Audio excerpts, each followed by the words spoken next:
मानस्य ग्रहस्य सर्वमंगलप्राप्तवाक्यार्थस्य सकलेश्वरेर्वागराक्षस्य रुक्मणी सत्यभामा गोदासमेत नवनीतकृष्णस्वामिनः पादारभ्यो कमलालम्ब्यो कमलार्चनं दिविषन्मागों स्ते कृष्णाय नमः ओं जगतीनन्दनाय नमः ओं वेङ्कटमङ्गलाय नमः ओं हरे नमः ओं श्रीये नमः ओं वाग्मी नमः ओं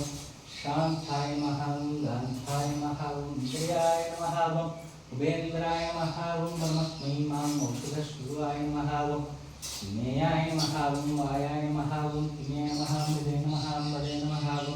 परयुक्तमाय नमः लोकनाथाय नमः भक्तानुप्रदाय नमः ओं ऋग्वेदाय नमः ओं यजुर्वेदाय नमः ओं सामवेदाय नमः ओं समवेदाय नमः ओं गीतोपदेशाय नमः द्रौपदेशाय नमः द्रौपदेशाय नमः सर्वात्मस्फुटाय रुक्मिणीः सत्यभामा प्राणाय नवनीतकृष्णस्वामिने नमो नमः आधारन्दस्तोत्र शारदिव्यनामार्चनं सम्पूर्णम् श्रीकान्ताय कल्याण निवेदितेनां श्रीवेङ्कटेन्द्राय श्रीनिवासाय मङ्गलं सर्वं नवीनमयं